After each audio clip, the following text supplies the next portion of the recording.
did we not notice this on the show Married with Children?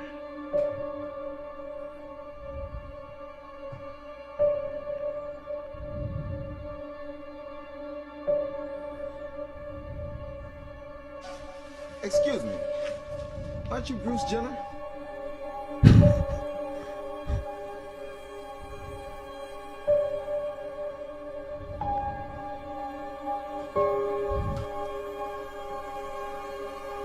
And now please welcome Mr. Bruce Jenner.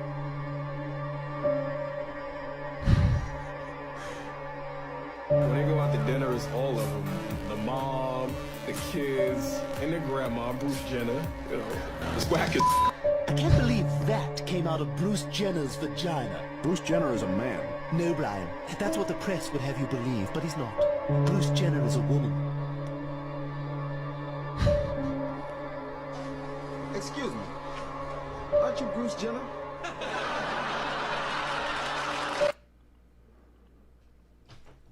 Bruh. That's crazy, man. I don't know what to think about that. Scariest conspiracy theories in the world that will seriously change your life. This shows a list of all the conspiracy theories in the world, from the top, the most well-known, to the bottom, the darkest of the dark, that will change your life. And welcome back, guys. Of course, as you know by now, in this series we're going from the top to the bottom, so I don't even know what part this is, but let's go. I don't like this one. I don't like it. This is Solipsism. Genuinely, if you suffer from paranoia, anxiety, or anything like that, just don't watch this. Like, I actually mean it this time. Right, so you are the only real person. Everyone around you is literally an NPC, so am I. Wait, what? This is what Solipsism is, just have a little read. I believe that only one's mind is actually sure to exist, which is true. The scary thing about this is there is no way to prove or disprove this. Ever, ever, ever. So everything around you is fake, everybody around you is fake, only you are real. When you look at things, when you turn around, things just spawn in. But you are completely alone in this place, and everybody is just your brain's way of making you not feel so alone. Boom. Mind blown. See you in the next one. That's crazy. Actually, there was a story that I read. I think it was called The Egg. And it was basically about like how everything is like the same person. Like everything is like one living consciousness, right? Just like experiencing reality over and over and over again. It's basically this, this one singular existence or singular consciousness that has basically like created so many different versions of itself in order to experience life in every way possible. So look that up. It's actually really cool. Yeah, let me know what you think about that. It's pretty deep. This may be the most proof I've ever seen that the Illuminati actually exist. In this clip, Simon Lou starts talking about the Illuminati, and he turns his attention to Andrew Garfield, and notice what happens next. Illuminati real? And if so, why haven't I been invited? Garfield, where are you? I know you know. I know you know. Now let's look at that again. But that's nothing compared to this next one. Kelly Clarkson is interviewing Kevin Hart when she starts talking about being offered major money for sketchy things. Pay attention to Kevin's response. Dollars in my face to do something I didn't want to do. And what? Just, you've been offered, yeah. Oh, they're in the room. It's almost like these actors know they shouldn't be talking about these things. Let me know what you think in the comments below, and follow for more creepy, dark, and interesting content. So I 100% believe that there's like a cool kids club, you know, when it comes to like celebrities and athletes and just basically people in a higher public standing. I don't know if it's called the Illuminati or what, but I think in these cases these guys are probably a part of it. But I think they're probably just like kind of playing for the cameras, playing for fun. But that could be two different things. That could be them downplaying like the severity of it, just kind of trying to pull the wool over our eyes, right? Like, nah, it's just a joke. See, it's not real. We're joking about it. Or in some cases, they could probably be honestly just trying to, shut the other person up and not, spill the tea on that shit. And just hope that we think they're playing it off as a joke. So I don't know. When it comes to Illuminati, all that stuff, let me know what you think. I know we all have different opinions on it, but let me know. China has reportedly found an uninhabited island filled with dinosaurs. It's literally Jurassic Park in real life. It was a few days ago. A woman went into a nail salon. She's getting her nails done, and suddenly all the women stopped working and look at the news. She doesn't know what's going on. It's the Chinese news. She can't understand what they're saying, so she pulls out the Google translator and understands that they found dinosaurs. China has sent a next edition of 15 people to an unknown land somewhere in the world, and they found dinosaurs. So far, they've apparently found 2 new species of dinosaur, and one of them is like a killing machine. Scientists from all over the world are now very interested in this discovery and want to collaborate with the Chinese researchers to find out more.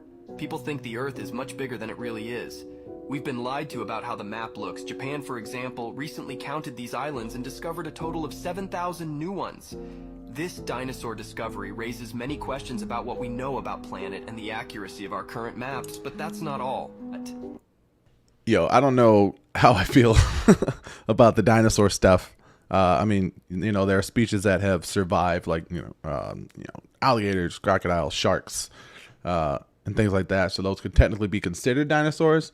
But then you also have to think, like, if those survived, what are the chances that nothing else survived other than like a few, select species?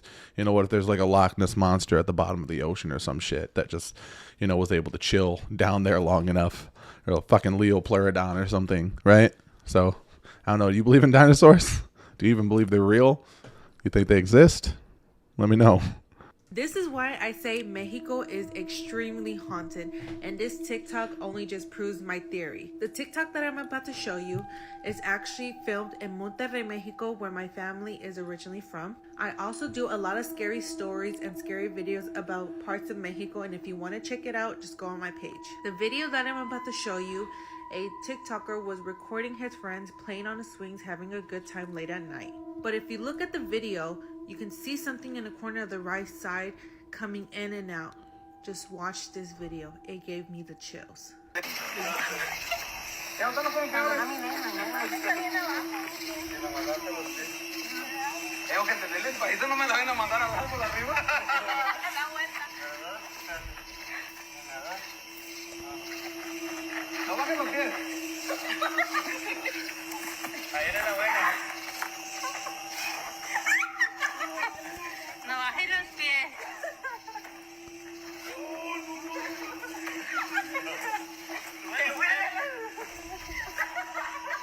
Do you guys think that they truly caught something on camera that is unexplainable? Or do you think it is all just a hoax?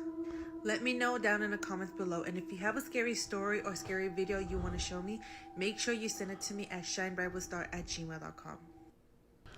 I don't know, man. That's pretty wild, but you have to think, how did the person holding the camera or the person facing that direction pushing the swing, how do they not see that? I mean, unless it's just some sort of, mystical being that just showed up on the camera. I don't know. Let me know what you think.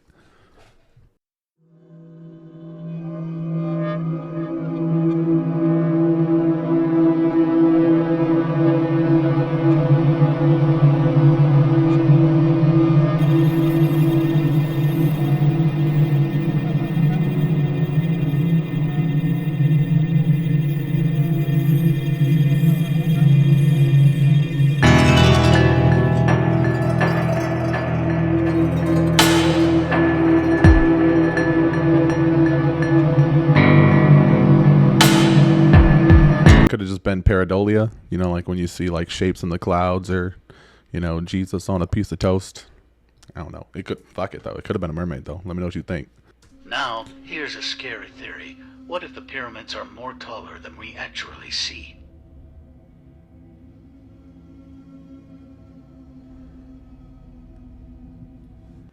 Man, this AI artwork is giving people some crazy ideas, but who's to say? Something about this lady in the crowd still doesn't sit right with me.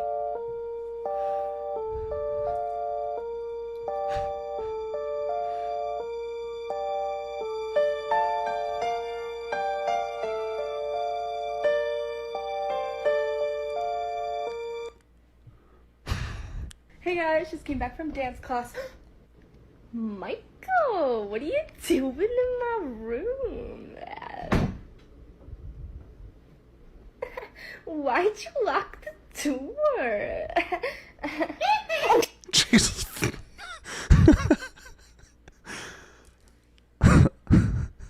Nah, I'm out. Fuck that. I'm out. What's up, y'all? So we back with some more creepy celebrity conspiracy theories, and these two obviously involve Post Malone and the Kardashian girls and curses. So let's get into it. Alright, so the first curse we're going to talk about is the Kardashian curse. So back in the 1800s, the Kardashians had an ancestor named Kikil, and she was a 19-year-old mother who was abused as a child, so she ended up running away because a bunch of bad shit was happening to her in her life up until this point. So like I said, she runs away and she allegedly seeks refuge in this village named Shikaho. Y'all, I swear that's what that village is, okay? That village in Armenia is known for like witches and shit, right? So Kikil ends up connecting with 4 of the witches in that village, and she tells them that she doesn't want any of her future generations to go through what she went through as a child, so she wants them to have beauty, fame, and fortune. And the witches granted that, but allegedly the catch was that they would never find true love, and they would always have bad luck when it comes to relationships, and any man who they dealt with would end up going downhill after they were done with him. Because to give to them, it has to be taken from somewhere, allegedly. Fast forward to now, the Kardashian curse is allegedly still going strong from how things have turned out for a lot of the guys they've been in relationships with. Alright, so the Post Malone curse conspiracy theory isn't really a conspiracy theory because he confirmed it.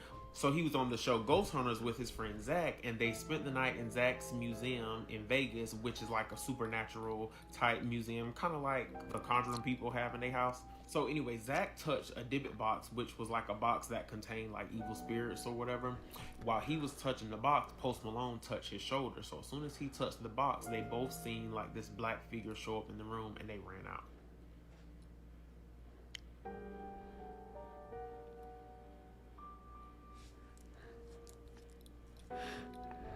So then after that, Post Malone had a series of unfortunate events happen to him. So he was in the shower and he seen random bite marks on his arm. Then while he was on his private jet, 2 of the wheels blew out. Following that, he ended up getting into a car accident, and one of his homes got broken into. It's weird because after we opened up this creepy Dybbuk box, I got in a car accident. I got in, like, almost had a plane wreck. My house got broken into, all that type of stuff. But it was just within a month's time. It was really, really odd stuff.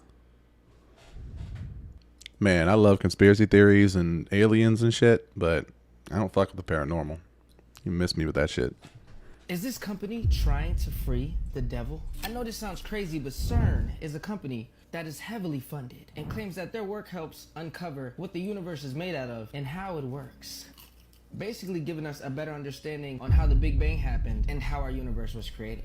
But there's some things that truly scare me. For one, did the company go out of their way to build a facility on where the devil himself lives and sits on his throne? You see, in the Bible, in Revelation chapter 2, verse 13, Jesus says Satan's throne is in the same city in which Saint Antipas was unalived.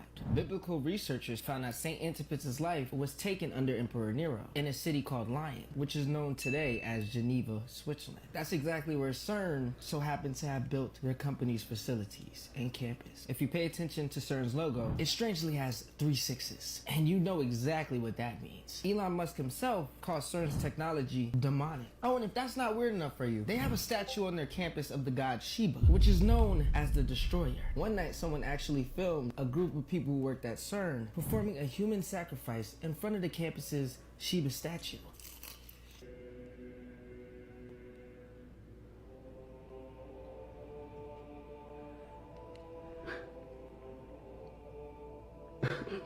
What the?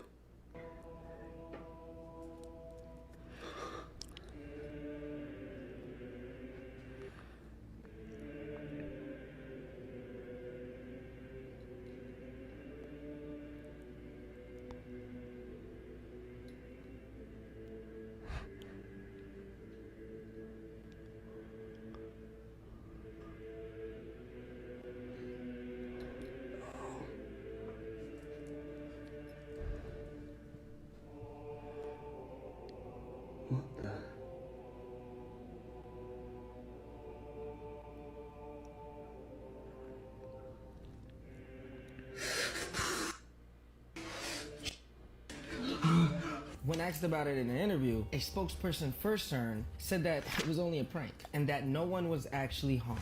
Yeah, sure, a prank, ha ha ha. How do you get caught doing something weird and then go, guys, relax, it's a prank, bro? Anyways, they have a machine called the Hadron Collider, the largest and most powerful particle accelerator ever built. It has only had 2 runs in its lifetime. Some people believe that this machine is actually a portal to another dimension, and that their plan is to work and find a way to release the devil himself out of hell, which would not only release him, but a bunch of demons down there as well. Now, there is some science to this, because it creates incredibly high energy collisions with particles, which can theoretically open up a portal or tear the fabric of space-time. Now, there's no exact scientific proof of this, but who knows? Now, let's say none of this is true. There are other concerns concerning CERN. Try saying that 10 times fast. A genius and protege coined the name one of the world's smartest kids, who also created a free energy machine at the age of only 13, has warned us and said that he believes that CERN's experiments are threatening to break the fabric of our existence, and they have already moved us to a parallel reality that is similar to our own. If there are other universes, they're next to ours, and this actually relates to my theory of the Mandela effect and how the particle accelerator altered the weight of one electron and therefore destroyed our universe and shifted us into the universe that's directly next to it, and therefore things are different in this universe. Have you ever woke up and felt things were a little off? Something's a little different? You're not where you belong? Or maybe you remember Pikachu having black at the tip of his tail, the Monopoly Man having a monocle, or that there was a Boots popsicle, even though they claim one never existed. Well, maybe we're not tripping. Maybe we're not in our original reality. I mean, a man has supposedly caught a video of the Berenstain Bears book slowly transitioning into a parallel universe and becoming Berenstain Bears. This just creeps me out, man. I don't even like to be in this room anymore. But I sleep in here. Look at that. That is changing right there. It's changing right there. I mean, who knows, the Mandela effect could possibly be the aftermath of CERN doing these so-called experiments. Why can't they move me to a reality where there's no bills, no rent? This earth is ghetto. I mean, we got good chicken though. We got some good chicken. By the way, comment one Mandela effect that you found out or remember. Now, you may think this is all a bunch of malarkey, but there's been experts in the science community who have actually came out and warned us of the same thing the kid did. They're saying CERN running these experiments could create a black hole that would devour our world.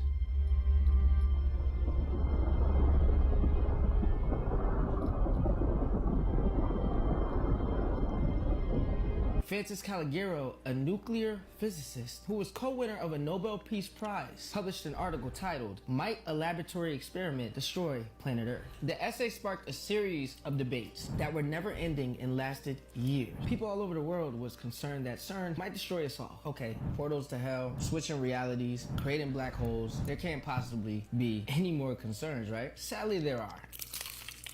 I'm just shocked as you. Now, you know I said that people believe that CERN is opening portals to different realities or a different dimension, maybe even different worlds. People believe that this is where these beings called reptilians, or what we see as aliens, are coming from. They're not traveling billions and billions of light years of space to get here. CERN is just inviting them through their front door. I mean, there's hundreds of species that have said to be walking amongst us today. Pleiadianos, the Greys, the Arcturianos. That many species can't be traveling through space to hit Earth. Someone has even claimed to have footage of one of these species. Like an 8-foot person beside it, and another one's inside, and it has big eyes and looking at us, and it's still there. Okay, where is this on your property? In my backyard. I swear to God, this is not a joke. This is actually, we terrified of it. So there's 2 people or 2 subjects that are in your backyard? Correct, and they're very large. Calm down, y'all. That's just my ex. She loves nature. All honesty, I can't tell if that video is real or CGI. It's just too realistic with the muscles in the back and everything. But what do you guys think? Should we be worried about CERN? Or is it just one big conspiracy? I don't know what to believe anymore. Make sure to hit that follow, because part 2, it's gonna get crazy. And you don't want to miss it. I know that's a lot of information to take in, but I know I remember the Berenstain Bears growing up. So who's to say the stuff isn't real? I don't know. What do you think? What do you remember? Berenstain Bears? Do you think CERN is opening up portals or even just alternate dimensions? I don't know. One thing I do know, though, is bro has beautiful eyes, and now I want some chicken. So she knows that this is not Kanye. Kanye know that's not Kanye. This is a clone. He's so tall he can't even wear shoes. And if this is not Kanye, how is he going to visit his kids? I don't know if that's Kanye or not, but whoever it is, they're walking around wearing Muay Thai shin guards, so it makes me think, you know, where are they training at? I'd spar them. conspiracy theory that I've heard a lot is that when the astronauts were walking on the moon, you can see that they kick up a lot of dust. So people say, well, if there's no air on the moon, how is the dust flying around? Remind me to dust my camera too, will you? Don't forget to dust your camera. We'll keep track of that for you, see? If you know, you know.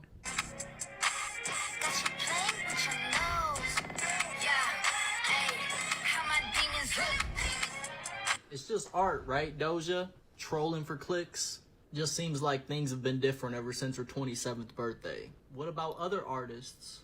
People say, like, I'm a, like, devil worshiper or anything, but how's the music? Because it'll be a motherfucker that'll be like, Uzi, get with God. And then I'll drop a song and like, damn. Or like when you told your fans they're going to hell for listening to your song. Like I told y'all earlier, you motherfuckers enter the rapture. And if ain't nobody flying up to heaven right now, obviously all y'all motherfuckers going to hell. Right with me. So, let's get it. Oh, you already here. I'm so sorry. You can't get out. You're stuck. It's over. You heard the song a billion times and you didn't even know. That's up, but I still love. I kind of get possessed by the devil when I'm performing. I like headbang so hard that I got concussion. Oh, you guys think this is only in the music industry? How do you think these actors do so well at acting? Basically what I did was got on my knees and sort of communicated with the spirits. And when I came out, I was in charge. Powerful scene. Powerful scene. I couldn't have acted that. Oh, it's real big in the film industry. I spent a day there just kind of praying and asking, like, just guide me through this. If you can hear me, tell me what to do, tell me how to move, tell me how to speak, tell me how to behave, and I'll do whatever you say. So that there was a strange, mysterious spirituality going on around the making of this film. That was pretty straightforward, right? Maybe that's why Johnny Depp won't watch his own movies. I don't like watching myself. Yeah.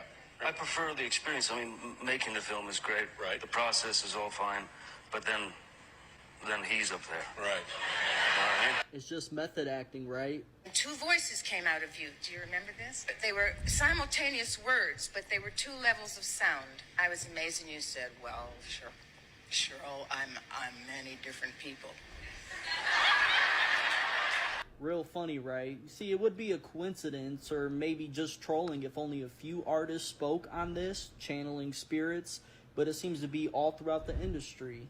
But just a theory, right?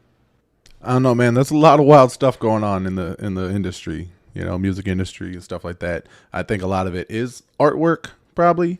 I don't know. I mean, I like spooky shit, you know, and stuff, but I don't know, man. I think some people will be taking it way too far and way too serious and just messing with stuff that probably shouldn't be. So read every fucking theory on how they built those pyramids. The Great Pyramid of Giza has 2,300,000 stones in it. Some of them are they weigh between 2 and 80 tons. Some of them are cut from a quarry that's hundreds of miles away. These things point, that pyramid is shaped perfectly. Like, if you fucked up like a quarter inch there, a half inch here, by the time you get to the top, that thing's a mess. But meanwhile, it's not. It's perfect. It's also perfectly aligned to true north, south, east, and west. And they're not really sure how old it is. They think they date it to 2,500 BC, but that's just because of organic particles that they pulled from inside stones. But they also say that they probably could have sealed those stones and resealed those stones over time. You're dealing with like a gigantic mystery of unfathomable proportion. Not being an archaeologist, just, you know, a guy on YouTube. Stuff that I've read. I think that the Egyptians stumbled upon the pyramids. I think that they're there from a previous civilization. But, you know, what do I know? What do I know? You know, what do you know? What do you think? Let me know. If you know more than I do, let me know, because I want to figure this shit out. Beyonce and Jay-Z's daughter, Blue Ivy Carter, has had insane conspiracy theories started about her since the day she was born. But here's the #1 craziest theory. Craziest conspiracy theory about Blue Ivy is that she is the next ruler of the Illuminati and the world after Beyonce retires, and she's this demonic protege of sorts. Of course, there's a conspiracy theory that Beyonce never even birthed her, and the whole pregnancy was fake, and she just spawned from the underworld. And people were so afraid of her arrival that churches put out signs that said Beyonce had her baby, Satan is on Earth. Lots of people think Blue Ivy is such a random name, but conspirize that the name actually stands for Born Living Under Evil, Illuminati's very youngest, because she was the youngest person to ever be inducted into the cult. And then she did what everyone was afraid of, which is showing her allegiance to the Illuminati and flashing the Illuminati symbol, making Beyonce so proud. Look at my little Illuminati.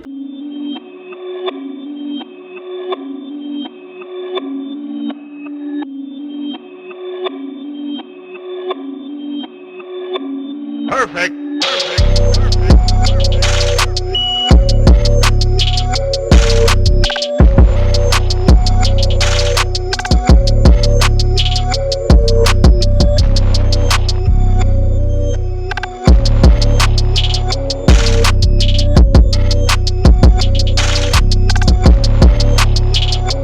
About all your favorite celebrities and request who you want to see next. The craziest part is that conspirators claim that her name spelled backwards, Elub Yivai, could translate to the Latin phrase for daughter of Satan.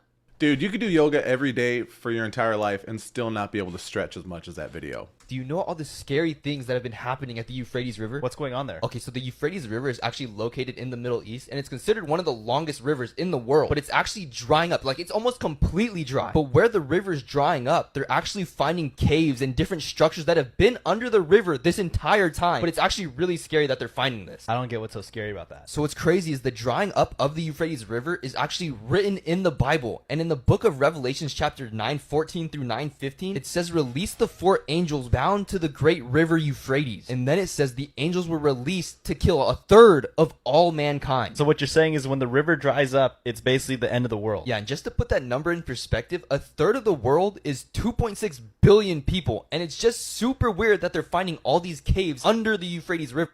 For there to be like man-made caves and shit underneath this river that was built however long before even ancient Egyptians were here, that is absolutely insane. You cannot tell me that there are not older civilizations than what mainstream archaeologists are saying. Absolutely crazy. Where's my tinfoil hat? The darkest conspiracy theories. The advanced ancient civilization. This theory says that at the time of the Egyptians, the civilization was far more advanced than it is now. And this is also how the pyramids could be explained. Because why are the pyramids in the exact same order as the stars in the Orion's belt? And what is more interesting, why is the speed of light and the altitude of the pyramids the exact same number? So many apparent coincidences, and they don't stop there. Because look at the motherboard of a modern computer and compare this to the lineup of the pyramids. Do you see a certain pattern here? Or is it just another made-up theory? I'm not saying it was aliens, but it was aliens.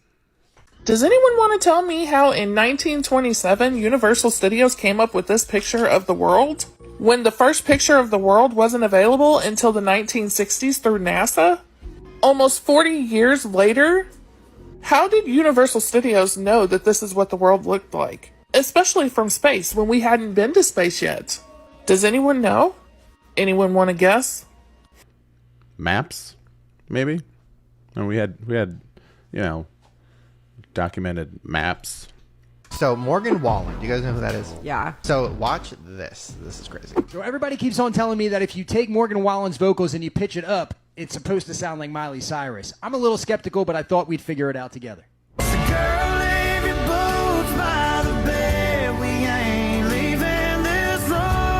All right, so that was Morgan Wallen, obviously. Now let's pitch it up and see if it sounds like Miley Cyrus. And let me know in the comments if you think it does.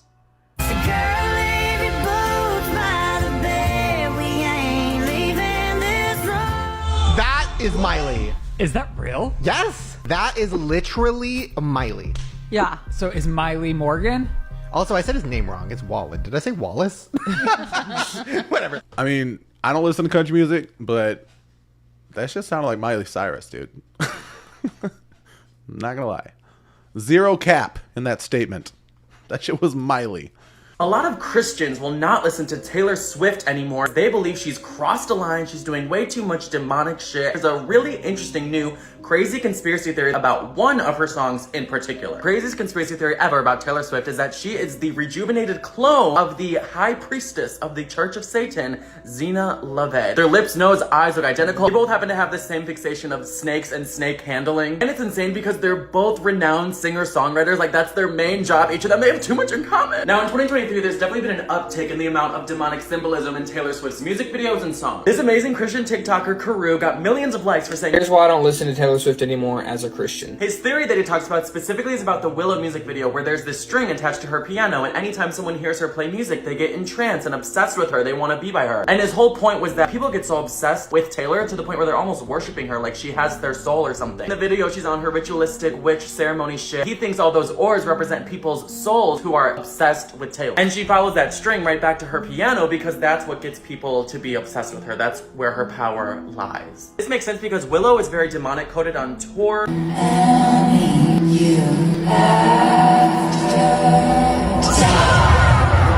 Before I say the craziest part about this whole conspiracy theory, make sure you follow so you finally know the craziest conspiracy theories about each year's favorite celebrities and requests who you want to see next. Taylor has a whole EP for this song called The Witch Collection with songs like Dancing Witch version, Lonely Witch version, Moonlit Witch version. She's admitting she's a witch. I mean, I could see it. I had a friend recently that was not drugged. She was taken to, she could have been, I don't fucking know. I would have to be in order to go to a Taylor Swift concert.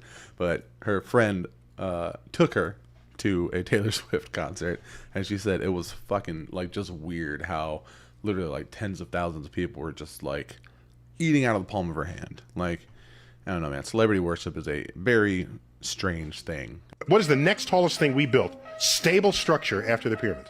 What? The Eiffel Tower. Really? Yes, late 1800s. In Paris, the Eiffel Tower. Huh. That was the first stable structure we built as a civilization that was taller than the pyramids. So the Egyptians knew architecture. Those rocks are nowhere in the region. They found a place where those rocks were mined. And those are some big-ass rocks. The thing about the pyramids that's so impressive is the precision and the sheer numbers. 2,600,000 stones. Our best understanding of Stonehenge is that it's a functioning observatory that can actually predict eclipses. You know, I have a theory about why the Eiffel Tower is the first structurally sound man-made structure, I guess, since the pyramids. And that is because we didn't build the fucking pyramids! That's just my theory. What do you think? Oh. Did aliens create us? Check it out. There's a theory that actually states that we are the aliens. I mean, why are we the most smartest advanced species on the planet?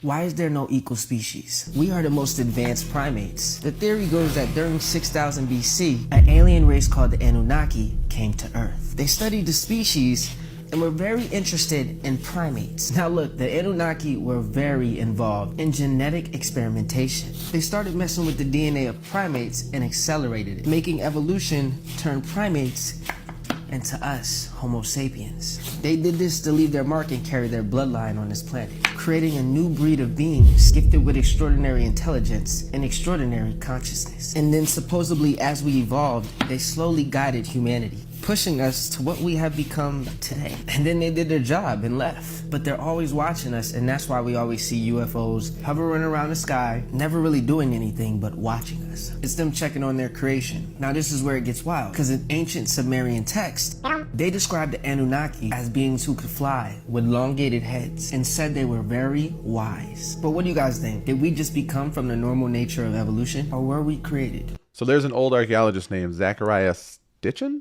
I believe his last name is. And he basically translated old Sumerian text, and it speaks of the Anunnaki. Actually translated the Book of Enki, Enki being a Sumerian, one of the Sumerian gods. And I guess it talks about all this, essentially saying that the missing link between primates and humans is alien DNA. So that's something fun to look up. The stone tape theory. The theory that haunted locations that have what we call residual hauntings versus intelligent hauntings. Residual energy, it's like tape playing out, showing a scene over and over again, or an energy engaging in the same act over and over again. Residual hauntings often occur around water, bodies of water, whether they're lakes, rivers. Lots of residual hauntings occur around these places. So the stone tape theory is that building has some kind of remembrance in it. It's got the energy. Haunted items are items also that can contain a residual energy of somebody who went through a whole life wearing that thing or something like that. But since it's around water, Masaru Emoto, who did the experiments with water and saw how energy can change the crystalline structure of water. Water itself is the thing that holds the memory. For one, it conducts electricity. It seems to have a memory. Otherwise, why would it do that when Emoto did these experiments? Water holds a recording of what happened. You're talking about a big body of water there. And that would also explain why old homes are more so haunted than newer homes.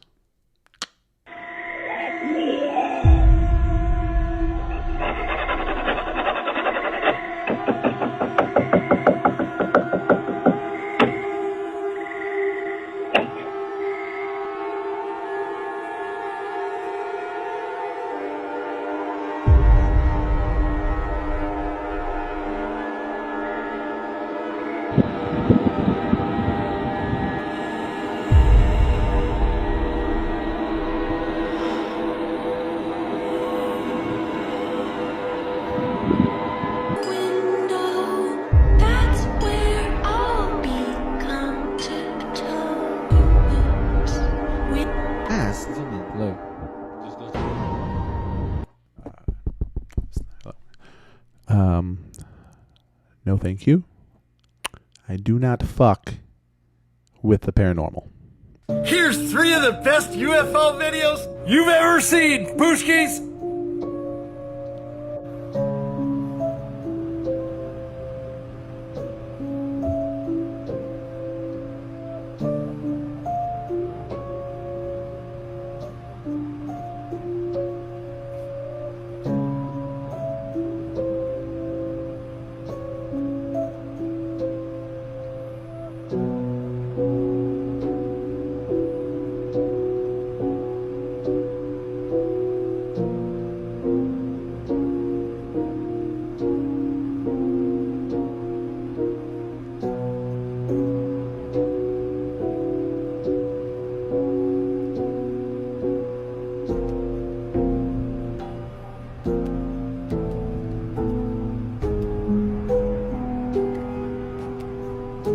Tell me what you think of these amazing videos in the comment section. Shabadoo, Booshkis! Shabadoo! One, those videos are pretty crazy. I don't know what to think about them. The second one looked like it could have been CGI, but a lot of times I feel like if it's something we've never seen before, you know, we automatically associate it with it being fake because it's not something we're familiar with, right? But on that note, I mean, that guy was definitely from Wisconsin, right? Are aliens real? You don't talk about aliens. I don't. much. I'm not a big alien person. I got enough things going without worrying about it. But I'll tell you what, you have a lot of smart people that think that, you know, there happens to be a certain site that's the #1 most visited site in the whole country. You know that, What's right? that? Where they think the aliens come down. And I haven't been on that. I'll tell you about it after the show. Frankly, the scariest thing about this TikTok is his tan lines. We got the best tan lines. Look at the best tanning artist. We got the best tanning artist here. The mothership was just spotted in LA, and I want to see what you guys think about this. 2 days ago in Los Angeles, this lady was driving down the 101 in Thousand Oaks when she looked up in the sky and she saw this glowing disc that was flying and it had red lights trailing. She took 3 photos, this one being the closest. You zoom all the way in and you can see it clearly looks like a UFO. And in a flash, it was gone. What do you think? I think that was either a UFO or the coolest goddamn frisbee I've ever seen in my life. Alright, check this shit out because this theory could prove that ancient civilizations actually had contact with each other across the world. According to the history books, there was absolutely no contact with outside cultures, but there are pyramids in 5 continents, with similarities that don't make any sense if history is correct. These are thousands of miles away, and almost all of them have this 3-window structure. Have you ever seen the photo of the Last Supper? Look in the background, it's the exact same windows. Mexico, Cambodia, and all the way in Egypt. All created in a time when traveling across the ocean wasn't a thing. Keep watching because it's about to get really good. The Bahamas recently discovered a massive man-made limestone road underwater. And at one time, the limestone was cut perfectly. And these land bridges are popping up all over the world. All headed out to sea, pointing at the direction of new land. Or like this one recently found in Sakhalin, Russia, when a massive storm sucked all the water out, revealing this massive road leading out into the middle of the ocean. Or like this one a NASA satellite recently discovered. now known as Adam's Bridge, connecting Sri Lanka and India. So could it be that these cultures somehow had a way to connect with each other? The similarities are almost undeniable. Let me know what you think in the comments. Bro, do you even Pangea? That bitch don't know about Pangea. Cuando vuelva la luz, va a volver a explotar. Oye, justo hay una micro ahí, weón.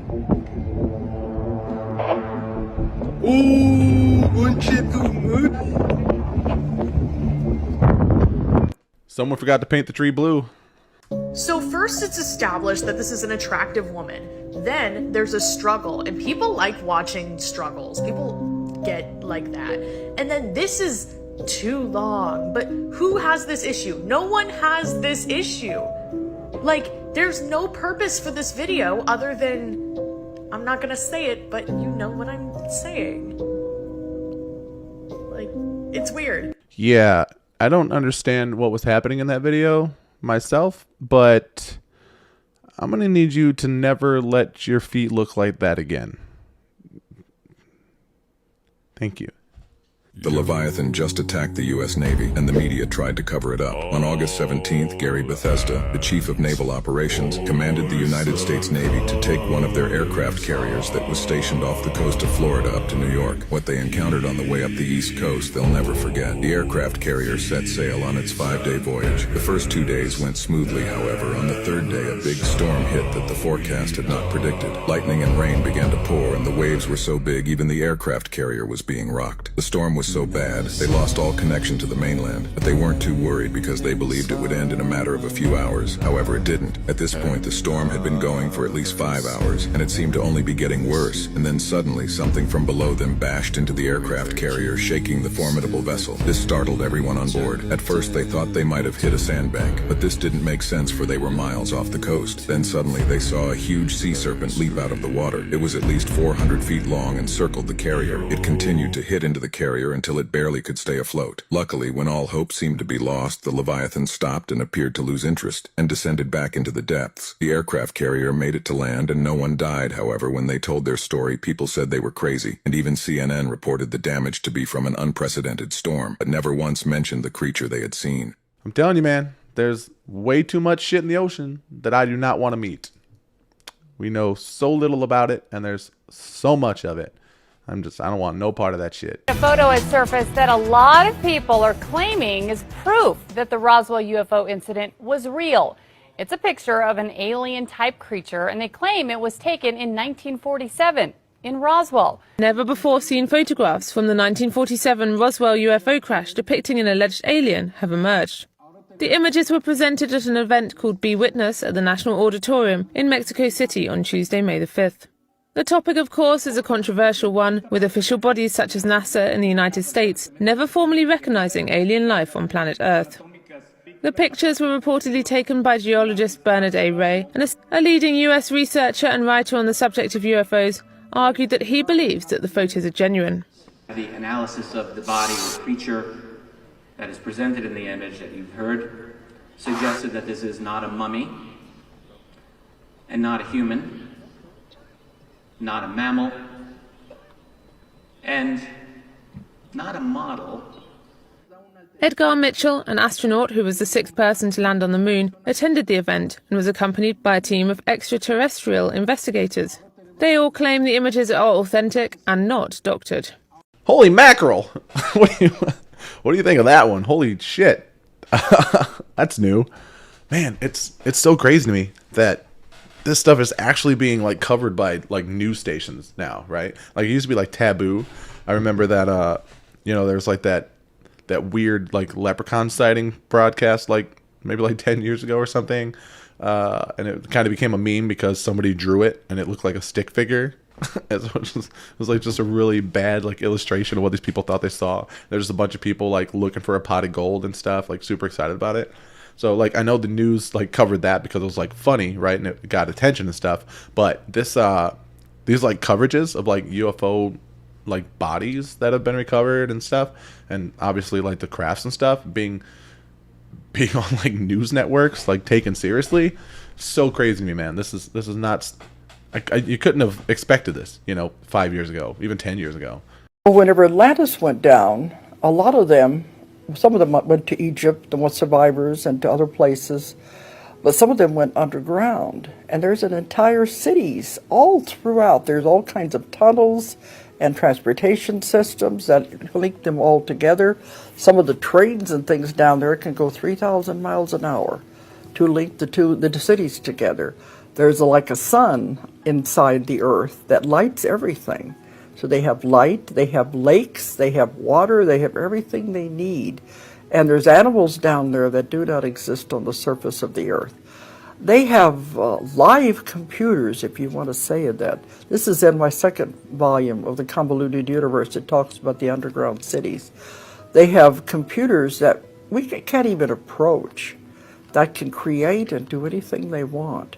And the people are so advanced, they have no desire to come to the surface. They have everything they need down there.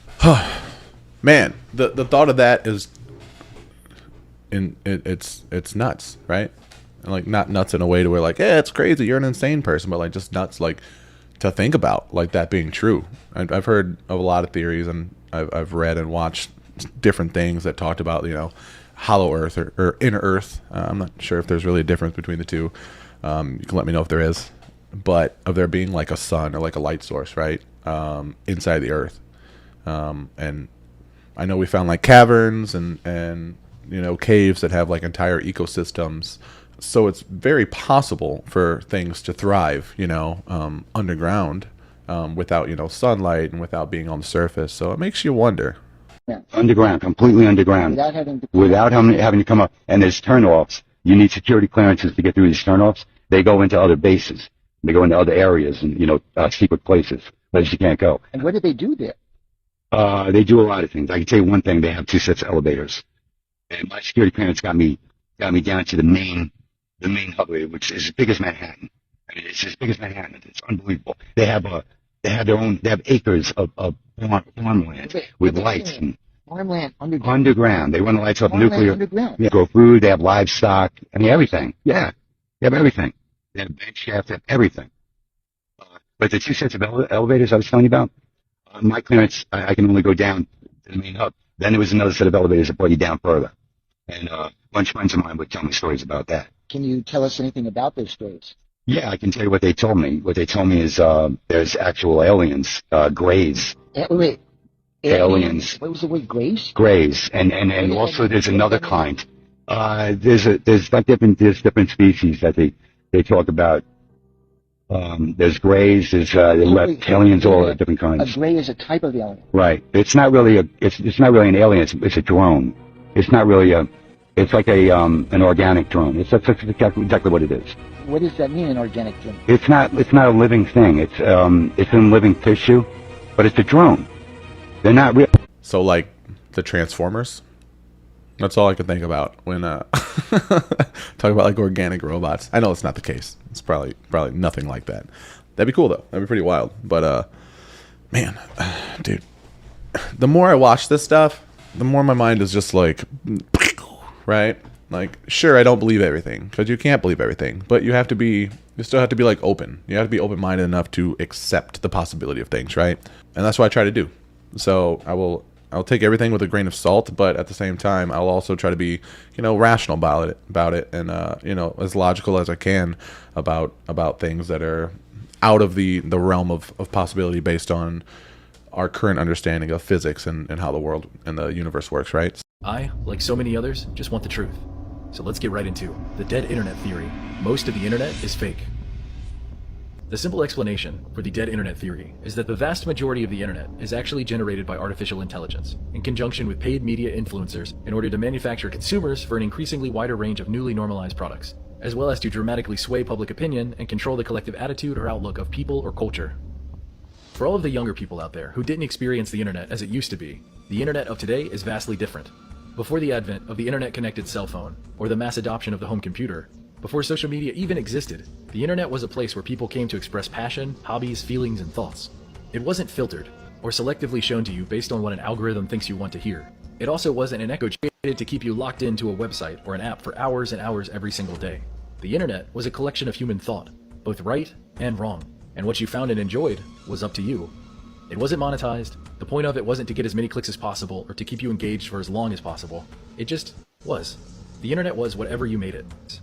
The internet seems gigantic, but it's more like a hot air balloon because there's nothing inside. The same repeated threads and pictures and similar replies reposted over and over again across the years, to the point that it's unremarkable anymore. All of your friends enjoying the same funny video as you, the same talking point shared repeatedly over and over online, or how every day something new is trending, so you better jump in and give your take on it. Every day, it's something, so the conversation can never linger too long. There's always the next new or shocking or unusual thing everyone is talking about. Don't step back, don't stop to think, keep engaged, keep scrolling, keep buying, keep wasting your time, keep pointlessly arguing with bots online made to offend you to spark unending engagement. It's terrifying. How much of the internet is actually real? People, events, news, so many things can be completely fictional, and I mean honestly, how would we know? April 15th, 12 years ago off the Sunset Coast of Perth, Australia, a computer network analyst was arrested for stealing one of the most important pieces of insight and information we have today regarding all of this stuff. Upon his arrest and 8 hours of interrogation, he refused to disclose where he had gotten this information from. What information did he steal? Nothing. I just made this entire scenario up. Do you see how easy it could be for an AI or a computer program to write up a plausible article like this and disseminate it? Make 3 or 4 websites push different variant versions of the BS story.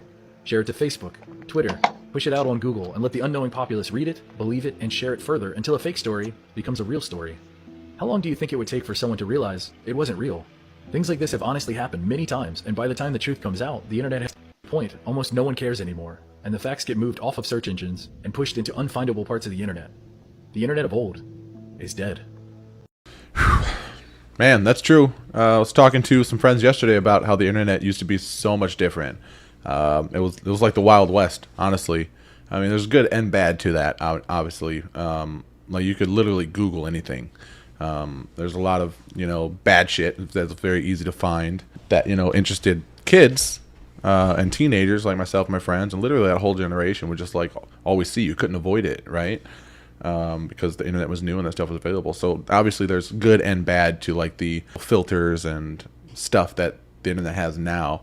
But in the same sense, the ability to stop information from being sent is also detrimental to actually gaining insight into important topics and stuff. If you want to see part 2 of this, let me know in the comments or in the Discord, and we'll continue along this dead internet enlightenment journey together, right? So, and also let me know what you think of this. Let me know if you think this is plausible or if you think it's just a bunch of horse shit.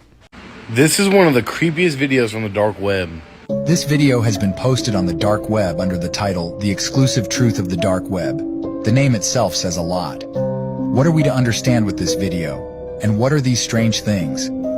The problem with dark web videos is that they are posted anonymously, so it's impossible to know more, but the end will reveal a terrible thing.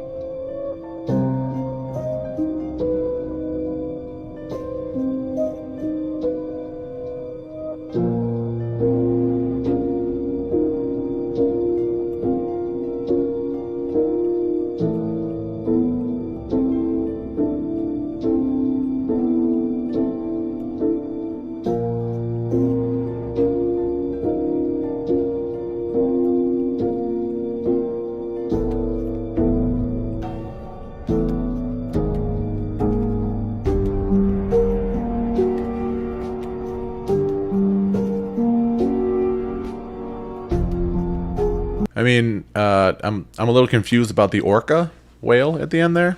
What relevance that had to the rest of the video, but man, those little things were weird. Things are fucking weird. I don't know what that was, man. I don't know what that was.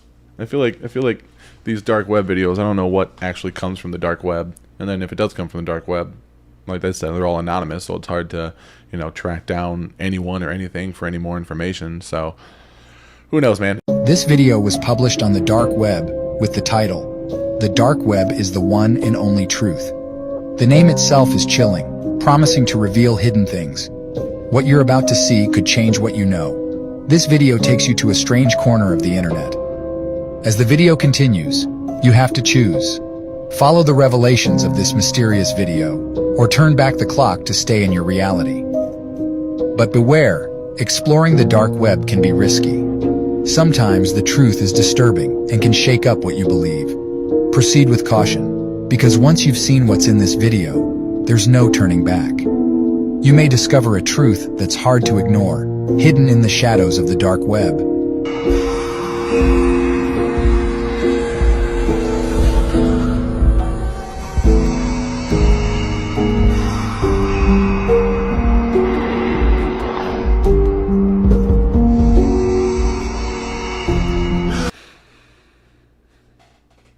When the dark web reveals the truth, a video has been posted anonymously on the dark web showing the Bermuda Triangle, a geographical area in the Atlantic Ocean, widely believed to be the cause of a large number of ship disappearances. And the rest will surprise you.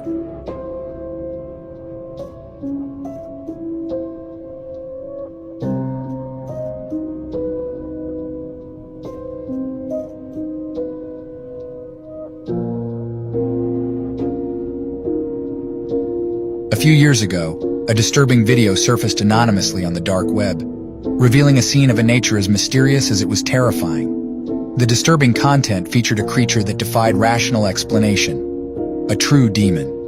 And look at those eyes. You get the impression that if you look at him, you're going straight to hell. In short, if you come across one, run and don't stop. It's really scary. I'm old Greg. Sorry, dude. That last bit there, man. If you don't already know, look up old Greg on YouTube. The first bit, though, man, the Bermuda Triangle. Man, I was obsessed with the Bermuda Triangle when I was younger, dude. As a kid, man, I wanted to be an astronaut or an archaeologist. Didn't work out, but I was so into the Bermuda Triangle and our solar system, like from like age 10 up, right? So that's pretty crazy. If there's bricks, if there's a brick road at the bottom of the ocean. So did you guys know that our typical search engines are only 4% of what we see on the web, which is like Google, Bing, Firefox? I'm going to be talking about some of the most popular websites on the dark web. So get ready because this is going to be intense. So here's a photo example just to give you guys an idea of what this looks like. At the top is the area that we do our research for school on, or stalk our exes, I don't know. And then 500 times larger than the surface web is the deep web. The deep web is filled with information that we cannot access, such as medical documents, iCloud, personal information. Like I obviously can't Google what your family history or intake forms say, so that's where this is stored. And then the dark web holds the last 6%. This part of the internet was created by the US Navy in the 1990s, and it was made so spies could share info without being tracked. Well, then the government decided to release it to the public. And you need the specific software to go to it called Tor, which stands for the Onion Router. It hides your identity and gives you access to non-surface web pages. And on this section of the internet, you can do things like buy people's credit card information, get counterfeit money, participate in drug trafficking, hire hackers and hitmen, and way worse.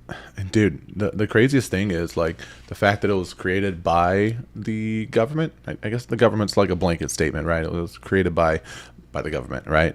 Which means still run by them, which means they no doubt have things in place to see what's going on in order to track people, and they no doubt profit off of it somehow, right? Like, I mean, it has to be. That's how like all these social media networks work. That's how all these browsers work. That's how literally every site on the internet, for the most part, gains some sort of revenue from something, right?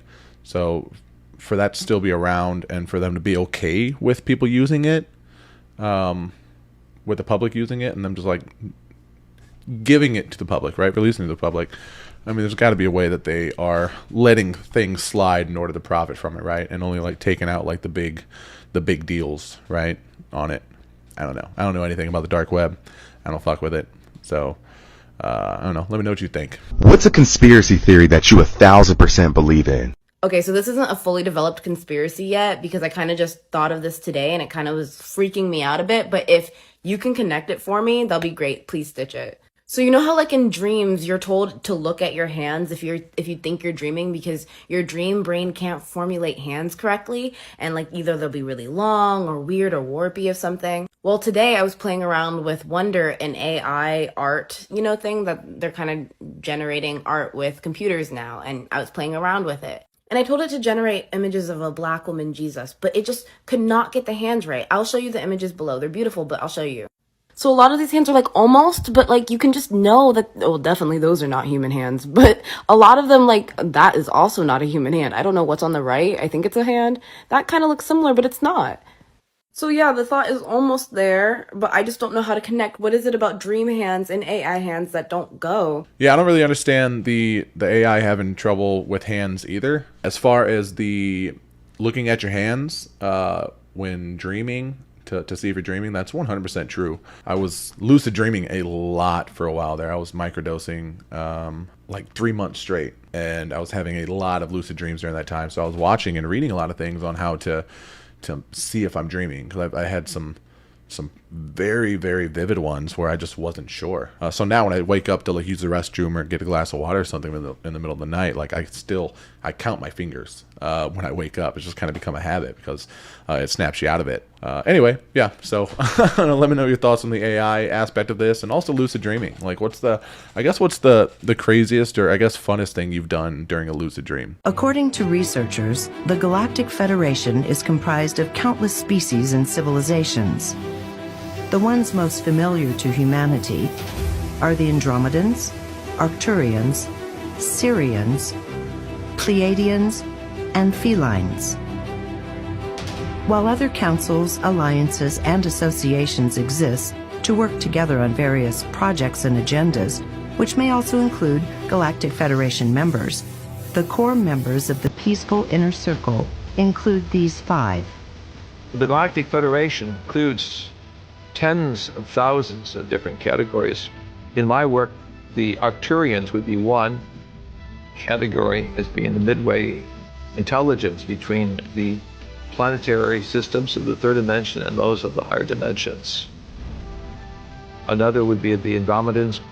They would be those who create amazing spacecraft that would require them to do the building in outer space because they're dealing with molecular relationships on multiple levels, going through electromagnetic spectrums.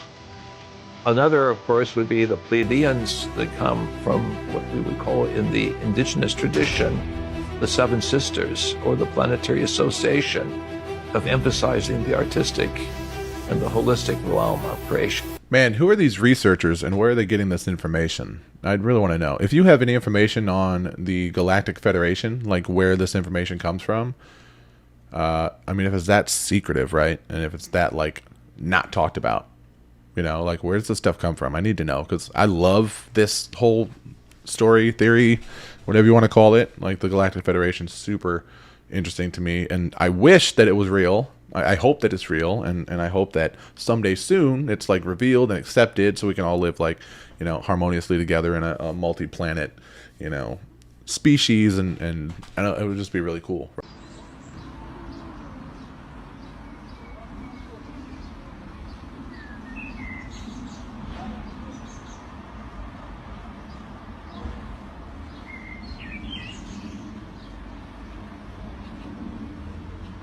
Well, that's the first time I've ever seen that happen.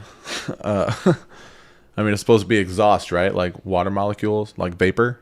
I think that's what they say those trails are coming off of jets. But man, I've seen a lot of stuff about these, you know, planes just basically trying to like repair the atmosphere, you know, trying to help block out the sun, trying to, you know, put things in the air to, you know, that's harmful for us or beneficial for us, or I don't know, man. There's so many different theories when it comes to like chemtrails and stuff. Honestly, I have no clue, but that's weird just seeing it cut off like that. Like that was definitely intentional, right?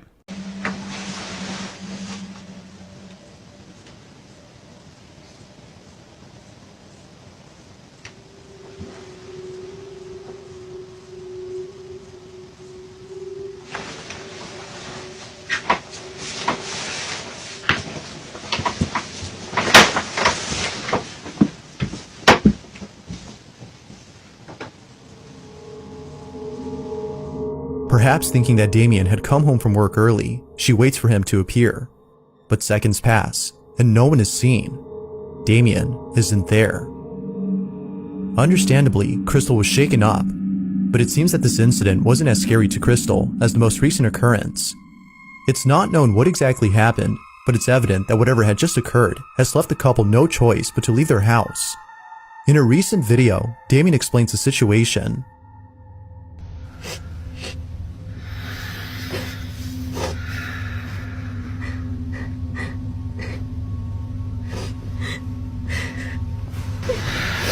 Yeah, we're just So we're just outside because it's getting weird in there, and we don't feel safe being in there anymore. So we're just gonna go to an Airbnb for the night, and just for the night, and then we're gonna figure out what to do. The activity has become so intense that they can no longer live happily inside their house. Sadly, they have no choice but to leave behind their dream home in the hopes that things would settle down. Feeling hopeless, they book an Airbnb and spend the night there. However, the following night, they decide to return home and try something that would... They definitely had the right idea leaving. I'll tell you what though, if it was a burglar, I would beat the brakes off of somebody coming in my place. But a ghost, I ain't even trying to fight you. I'm like, here, take my Bible, take my holy water, take it all. Take whatever you want, my wallet, take my ghost peppers, whatever it is you guys eat, I'm out.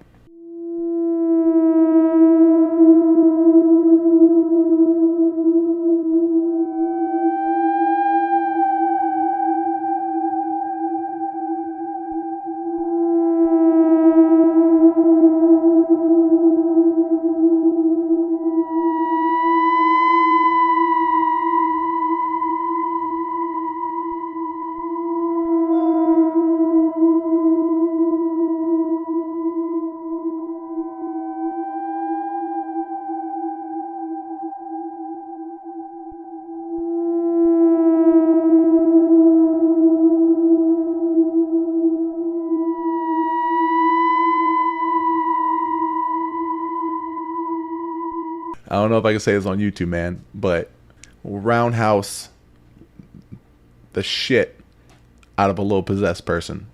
I'm telling you, man. Of the money you earn, I'm afraid that's very selfish. We shall want to tax that away. You want to own shares in your firm? We can't have that. The state has to own your firm. You want to choose where to send your children to school? That's very divisive. You'll send your child where we tell you. Socialists don't like ordinary people choosing, for they might not choose socialism. The political space nowadays, man, in America, I can't speak for anywhere else, but I know living here, it seems very much like we're being forced to do things that we don't necessarily always agree with, right? We're kind of being pressured to accept things that we might not otherwise accept, you know, on our own terms and our own accord. And really, I think a lot of people are just like being bullied into, you know, saying they agree with things that they don't, and living lifestyles that they don't necessarily agree with, or not being able to live lifestyles that they agree with. And it's a very polarizing space, right? I guess I'm pretty simple in the fact that I'm a firm believer in just letting people do what they want and to be happy, so long as it's not at the expense of other people. It sounds simpler than it is, I guess, but I mean, that's how I feel. Listen to this, because this is very fucking wild. About 10 days after 9/11, I went through the Pentagon, and one of the generals called me in. He said, "Sir, you gotta come in. You gotta come in and talk to me a second." He says, "We've made the decision. We're going to war with Iraq."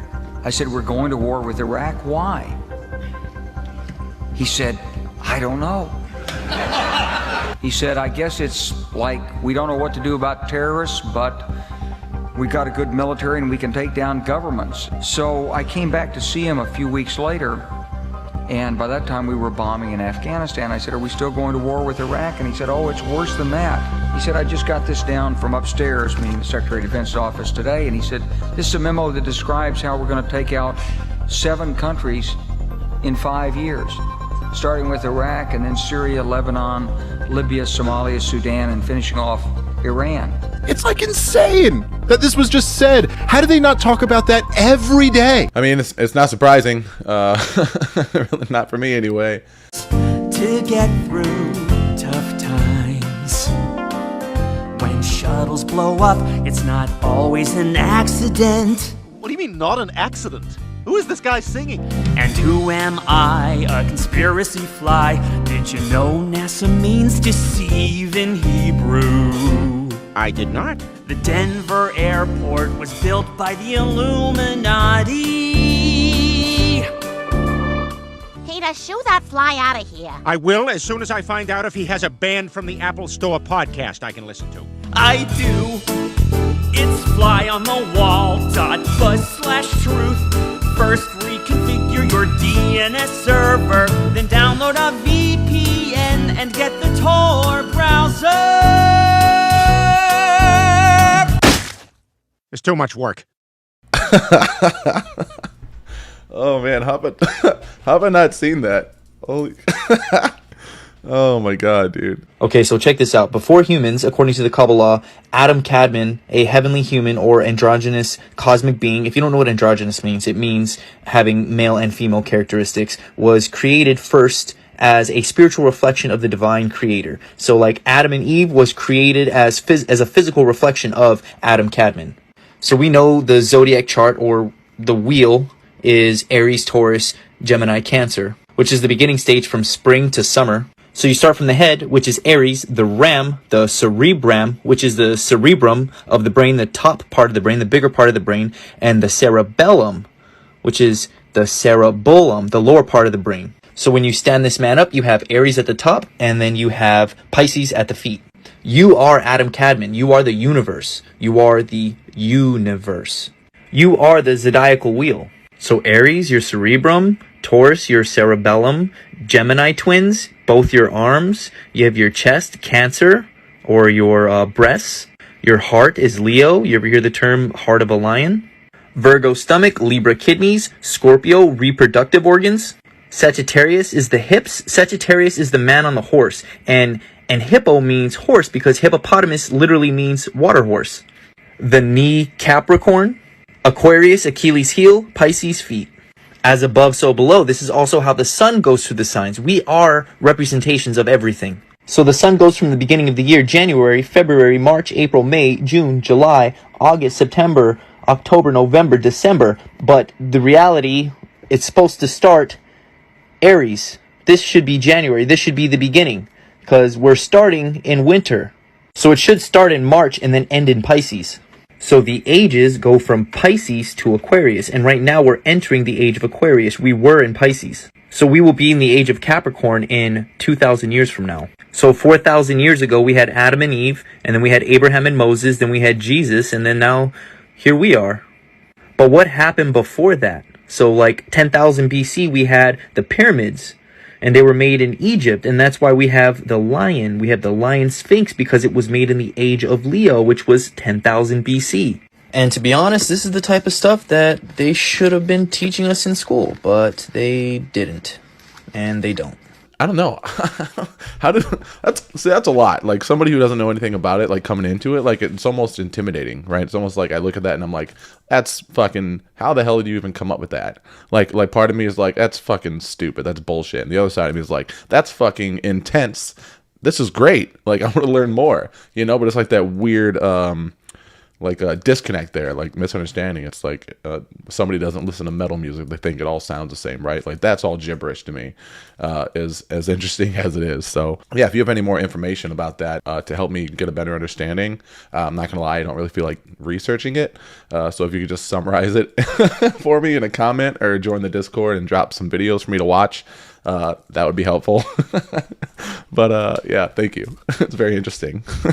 On May 17th, 2022, Congress held the first public hearing on UFOs for the first time in over 50 years. More than 50 years ago, the U.S. government ended Project Blue Book, an effort to catalog objects in the air that could not otherwise be explained. The purpose was clear: to shed the stigma that UFO sightings have within the government. A stigma that started when Project Blue Book stated that all UFO sightings have a logical explanation, such as swamp gas, ball lightning, and weather balloons. And this conclusion didn't set well with a lot of people. The stigma associated with UAPs has gotten in the way of good intelligence analysis. Pilots avoided reporting or were laughed at when they did. Such as Commander Fravor, who personally chased a tic-tac-shaped UFO that jammed his radar before zipping over 60 miles away in an instant. It rapidly accelerated in front of us and disappeared. The controller came up and said, "Sir, you're not going to believe this, but that thing is at your cat point roughly 60 miles away in less than a minute. You can calculate the speed." And Ryan Graves, an F-18 pilot whose squadron began detecting UFOs that they described as a dark gray cube cube inside of a clear sphere that hovered in place. I'm sorry, dark gray or black cubes? Yes, inside of a clear sphere. That's why in 2022, Congress started a new task force to start looking more seriously into the UFO topic. The two men in charge of this new UAP task force, Scott Bray and Ronald Moultrie. Secretary Moultrie, Mr. Bray, thank you for coming today. If you're like one of the thousands of people who tuned into this hearing yourself, you probably couldn't help but feel this overwhelming sense that these two guys seem to know almost nothing about the vast history that UFOs have in this country, yet they're the ones supposedly in charge of UAP intelligence. And rather than discussing any of the well-known and very well-documented cases going all the way back to the 1940s, the video they revealed to Congress was a shaky cell phone video that showed a quick blur that even they had a hard time pointing out on the video. The laptop we're working with is not as easy for stopping that video in the right spot. The hearing then reached its climax when a congressman from Wisconsin asked these two men if they knew anything about the 1967 UFO incident at Malmstrom Air Force Base. There have been UAP observed flying over sensitive military facilities. One such incident allegedly occurred at Malmstrom Air Force Base. I'm simply asking you whether you're aware of it and whether you have any comment on the accuracy of that report. To which they responded by saying, that data is not within the holdings of the UAP task force. Okay, but are you aware of the report? I have heard stories. I have not seen the official data on that. Shocked by what he was hearing, Gallagher then scolded these two guys for how little they seemed to know about such a high-profile incident. Well, I would say, it's a pretty high-profile incident. I don't claim to be an expert on this, but that's out there in the ether. You're the guys investigating it. I mean,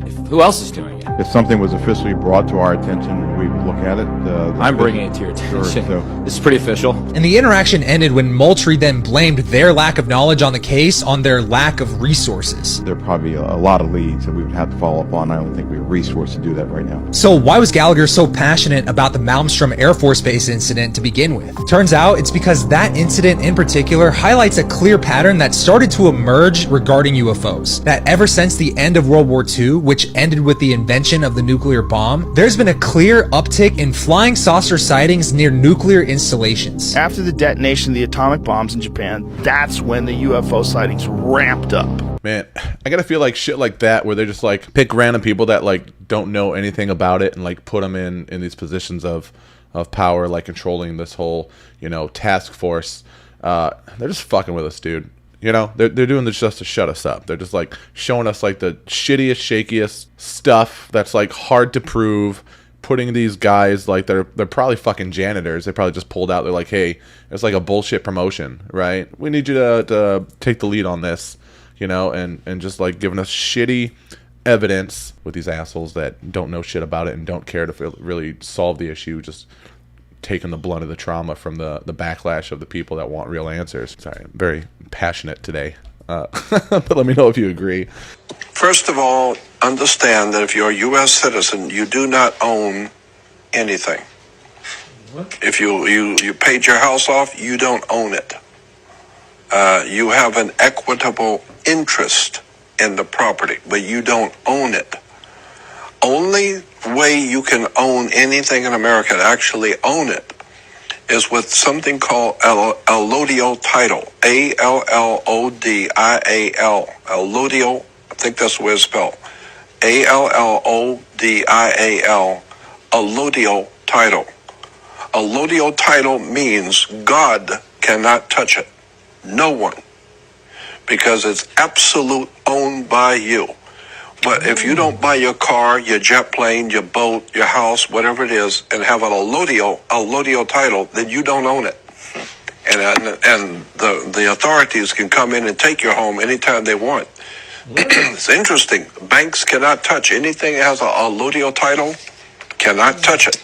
Government cannot touch it. No one can touch anything that is bought under allodial title. Go look it up in a dictionary. Or look it up in a law dictionary. Allodial title. Very interesting. The Queen of England, everything she owns is an allodial title. Means God can't touch it. Yeah. So, and Americans can buy stuff in allodial title. I wonder if that's like an unspoken option, right? If you like go to like buy a car, or you go to buy a house or something, if that's like kind of like a fine print like option they just don't tell you about. Taste by a mutant wolf?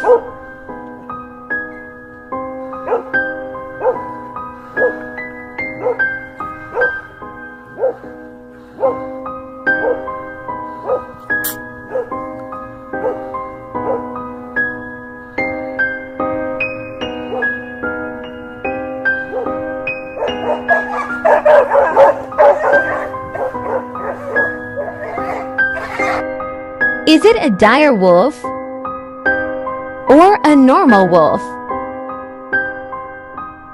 Damn, man, I know that wolves like get pretty big, right? I'm not sure how big black wolves get. I don't even think I've ever seen a black wolf before, honestly. But if that was a full-size husky, that was a big ass wolf, man. I don't know if they're supposed to get that big.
Dude, I don't know what it is about. This is gonna sound so stupid. I don't know what it is about like naked pale people, like just peering through windows. It creeps me out so fucking much. But nope. I don't know. That might creep me out more than like just moving shadows and shit, dude. Something is watching me. If you've had the feeling, you know what I'm talking about. I'm playing only up in my office. Something keeps passing by this window. I've just propped up the phone here and I'm gonna play.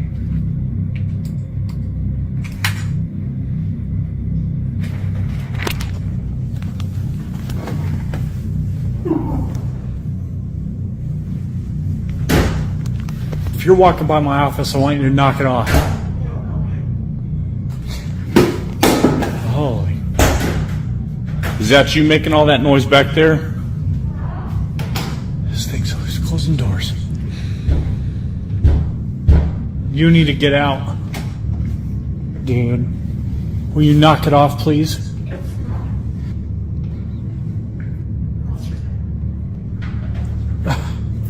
You gotta get out. Fuck you. You're gonna lock yourself in the laundry room again? You're not leaving? You're not gonna... Oh my god.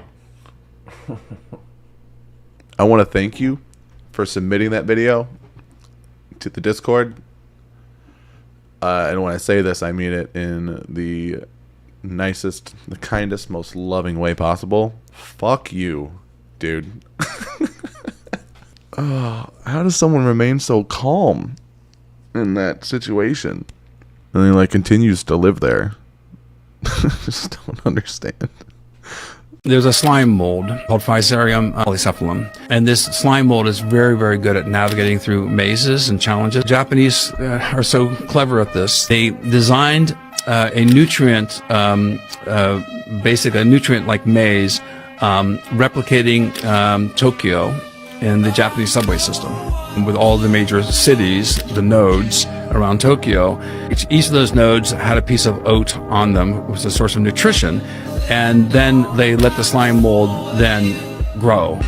And first it grew out randomly, exploratorily, and then after about 28 hours, it reorganized itself in the most efficient way possible and reorganize the Japanese subway system in a more efficient manner than it's designed today.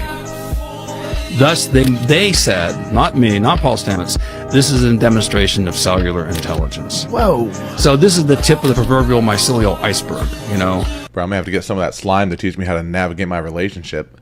Hey, babe, can you come here for a second? I want to put this slime on you. Don't worry about it. You're gonna love it. Hey, the real Pharaoh's curse is that we haven't built a pyramid bigger than Giza yet. I mean, just look at it. This thing is massive and it's over 4,000 years old. Oh, but we do have a pyramid bigger than that and nobody's talking about it. The Great Pyramid of Giza is peanuts against the buried Pyramid of the Sun in Bosnia, and you will not believe what they found there. In 2005, archaeologist Dr. Samir Osmanagic realized, hey, this hill in the small Bosnian city of Visoko is oddly shaped like a pyramid. And shaped like a pyramid was an understatement. This hill has virtually every characteristic of a real pyramid, and we continue to ignore it. To start, it has 4 triangular sides. That's it, pyramid confirmed, we're done. Joking, but it's got even grade slopes and corners that connect perfectly under the foliage, along with an apex at the very top, the exact shape of a pyramid, but oh, it don't end there, Johnny boy. It's also perfectly aligned to the cardinal directions, north, east, south, and west, much like Giza. In fact, this one is even more aligned to true north than Giza, being only 1/300th of a degree off from perfect north, whereas Giza is 2/60ths of a degree off. They even took EMF, electromagnetic frequency readers, to the top and saw readings of 60 times more of what is normally expected on Earth. Another phenomenon that tends to occur at the pyramids, and the reason why is so mind-baffling that we'll have to save that for a future video. This hill was aptly named the Bosnian Pyramid of the Sun, the first pyramid of its kind in Europe, taller than the Great Pyramid of Giza and even bigger than the biggest pyramid of the world, Cholula, in Mexico, with 4 other smaller hills around it that are also suspected to be pyramids or some other structures, as is usually the case at these ancient sites. Sure, it might just look like a hill covered in trees, but have a look at what the Pyramid of the Sun in Teotihuacan, Mexico looked like before it was excavated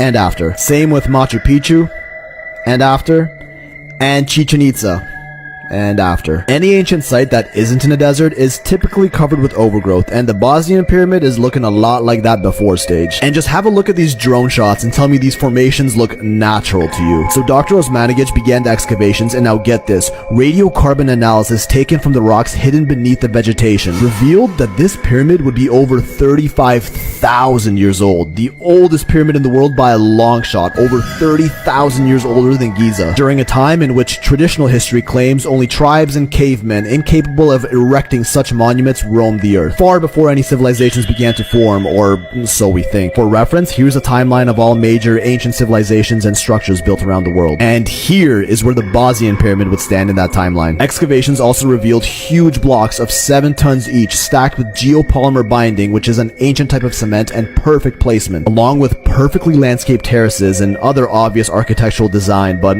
oh no, these are all natural. Note that this was all uncovered up to a meter underground, as would be expected of a pyramid over 35,000 years old. And of course, the archaeological gatekeepers of the world insisted this is just coincidental, with some even going as far as saying Dr. Osmanagic purposely placed these carved stones here to deceive the public. And famed Egyptologist Zahi Hawass, who oversees most of the Egyptian pyramid investigations, even petitioning the Bosnian government to stop these excavations. Within hours of this international discovery, the story is swept under the rug and labeled a hoax. Well, over 50 archaeologists around the world remained optimistic and actually joined Osmanagic's work in Bosnia, with virtually every single one of them who actually saw it in person confirming that nature could not have formed these hills. Further studies revealing an entire underground tunnel system in the area, the longest subterranean complex of any pyramid in the world. Inside these tunnels, large stone blocks were found that clearly seemed to be artificially created and placed. Other artifacts like this giant round stone that no one can explain, and a whole bunch of other smaller ancient trinkets, statues, and even what appears to be a map carved into stone were all found around the Bosnian Valley of Pyramids, all dismissed as irrelevant or flat out ignored by mainstream archaeology. Even the peak of the Sun Pyramid forms a perfect triangle with the peaks of the nearby hills, dubbed the Pyramids of the Moon and the Dragon. Another crazy coincidence, right? After much pushback, the government actually did grant Osmanagic the right to continue excavations. But with no official funding, the entire project depends on donations and volunteer work. These excavations are still going on, but after tourism to Bosnia slowed down in the last couple of years, progress on these pyramids have as well. As with anything, you could probably rationalize a completely valid reason for each of these discoveries, and maybe it really is somehow just a hill. So, you think we're tweaking on this one, or are we onto something? Who's ready to get digging? Man, that Egyptian archaeologist is such a fucking nub, dude. Nothing pisses me off more. Like when ISIS destroyed like those old temples and just erased history, just bulldozed that like old temple. That shit drives me up the goddamn wall. Especially someone like an archaeologist trying to like stop research and try to stop discovery. I wanted to be an archaeologist when I was a kid. I wanted to fucking dig up dinosaur bones. I wanted to, Indiana Jones this shit. So I'm pretty passionate when somebody who is supposed to be making new discoveries and helping us learn and discover things, and instead they're being paid off to keep things quiet, or just like working to keep things from progressing in order to like save face and remain like the dominant explorer in that. Dude, it just, I'm sorry, I'm getting worked up, but this shit, it just annoys the hell out of me. So you've definitely seen this guy talking about acid versus alkaline diets, and you probably had a friend tell you meat is acidic. This guy is either a paid person to promote meat, like the Liver King, because the Liver King's an actor, or he's just an idiot, because if he did his due diligence and he knew who Dr. Sebi was, he would see the Supreme Court documents where he took hundreds of individuals, where he alleviated them from the diseases that they were experiencing in their lives through an alkaline way of living. Listen, it's real simple. When you go to school, you are taught in chemistry that there are two sides, alkalinity and acidity. Alkalinity promotes cellular reconstruction, and acidity promotes cellular deconstruction. This is why Western medicine uses petroleum-based medicines. They don't cure nothing, they just treat symptoms. But on the alkaline side, it fixes your organs and your body gets better because your body is interdependent. And your body's carbon, and the closest thing to carbon is raw fructose from raw organic fruit. Anything heightened goes through the pancreas, and the insulin... I see a lot of people nowadays, especially here in Florida, where people are becoming, a little more health conscious when it comes to like diets and, natural remedies and stuff. At least where I'm at in Florida, a lot of people are drinking alkaline water. A lot of people are getting like filters, installed in their homes. It seems to be working for them, right? So it's probably something I should look a little more into, I guess. Did you know that in the ancient biblical text of the Book of Enoch, there's vivid descriptions of multiracial aliens called Anunnaki, who went against God and slept with the daughters of men, and they bore great giant offspring? Enoch, who was the great-grandfather of biblical Noah, also known as Zisudra, recounts Noah being albino with blue eyes, and a son of Enki, the Sumerian water god. Interestingly, the Council of Nicaea in 325 AD chose to exclude this book from the Bible due to its detailed accounts of encounters with alien beings known as the Anunnaki, who interacted with our ancient ancestors. Today, we're going to reveal the complete historical records from the Book of Enoch and the Lost Book of Enki, shedding light on these events from ancient times. Enoch, a righteous and just man favored by the Lord God Enki, described a time before the first great flood. He witnessed extraordinary events, such as being taken up into the sky in a burning disc or chariot, where he saw the earth as a massive sphere, which in modern terms, this could be interpreted as an experience of being on a spaceship, viewing the planet Earth from beyond its atmosphere. During Enoch's time, humanity was peaceful, offering rituals and sacrifices to both their god and gods. Ritually, these gods accepted the offerings and stored them for later use, thus no longer needing to farm or grow their own food on this planet. The humans could do it for them. Enki, a compassionate, wise but lustrous water god, was left in charge of Earth after his brother Enlil was away off planet. He held great affection for human men and also the daughters they produced. This led to him having relations with Lamech's wife, Betanos.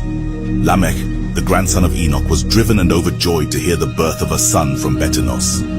Little did he know the great shock that awaited him. The following verse from Book of Enoch 105 reads, "After a time, my son Methuselah took a wife for his son Lamech. She became pregnant by him and brought forth a child, the flesh of which was as white as snow and red as a rose, the hair of whose head was white like wool and long, and whose eyes were beautiful.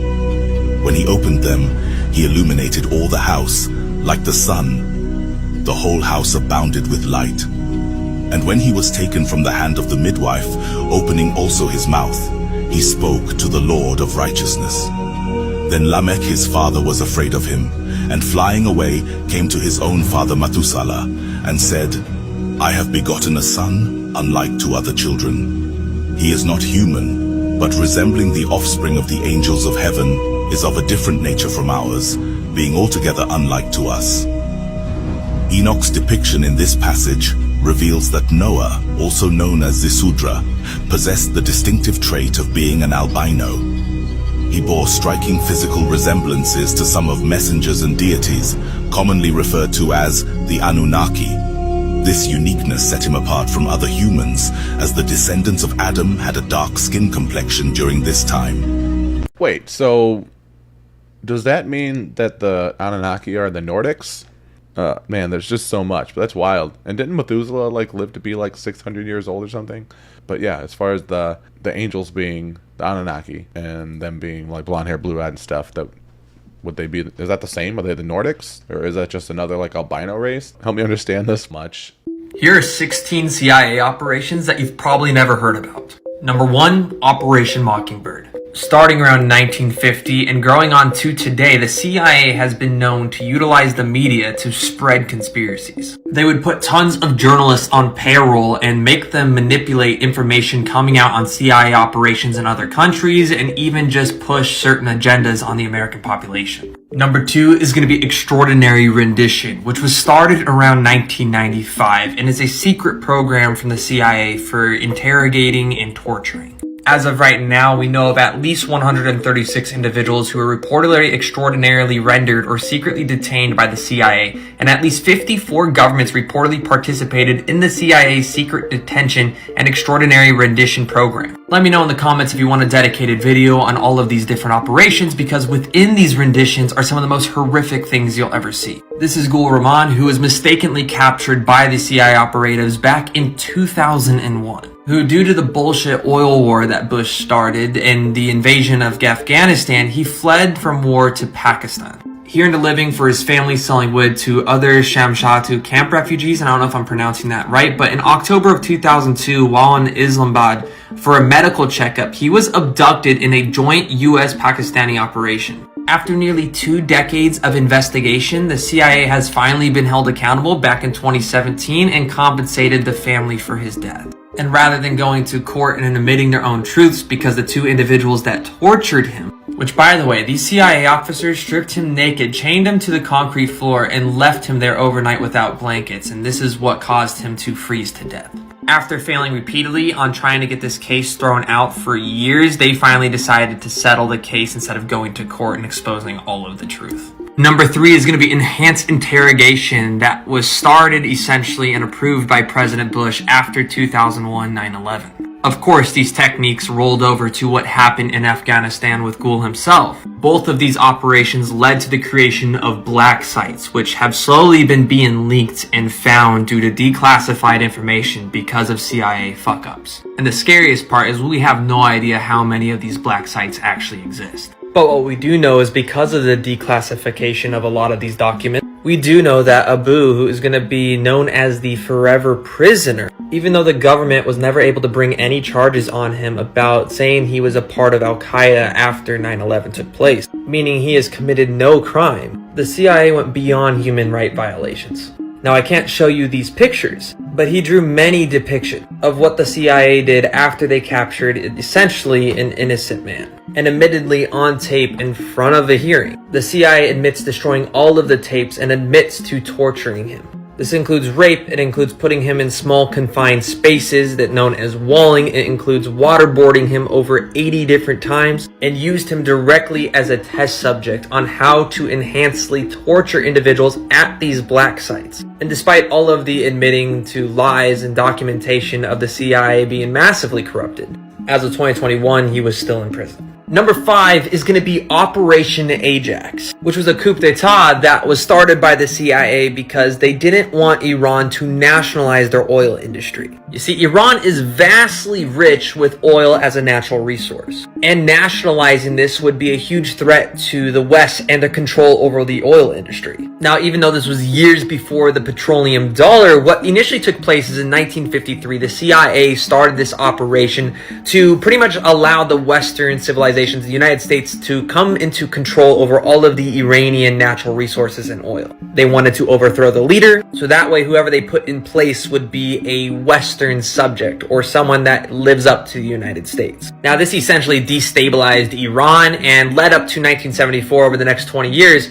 when there was the massive oil crisis. The US managed to consolidate dollar supremacy by establishing the petrodollar with Saudi Arabia. So had they not destabilized Iran and they were to nationalize oil industry, Iran very well could have been as rich as Saudi Arabia today. But this story is wild. Man, that is, I don't even know how to comment on that. That's so much information. I mean, if you do any digging, you'll see that the CIA is just, there's so much crazy stuff going on there. I don't really want to comment on it myself, but like corruption, lack of accountability, like there are things that'll come up that'll point in all these directions. So without going into too much detail, I'll let you look further into it. I'll find some more information about it. But as far as me saying it, I think I'm just gonna not do that.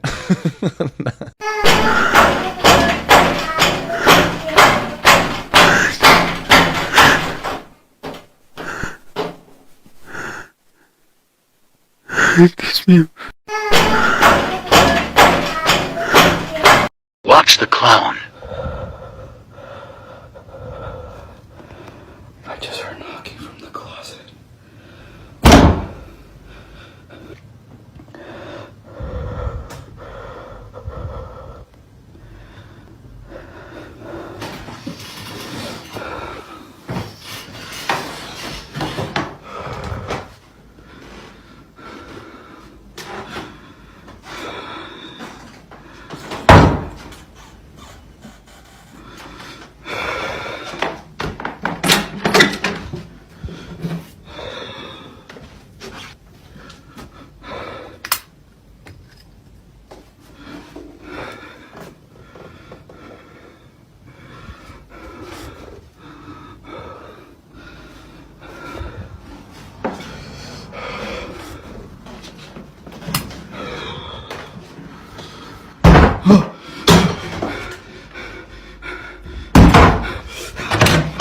In no reality that exists in the vastness of these never-ending multiverse realities will you find one where I am sleeping in a bed with that fucking weird-ass clown on a dresser staring at me while I sleep.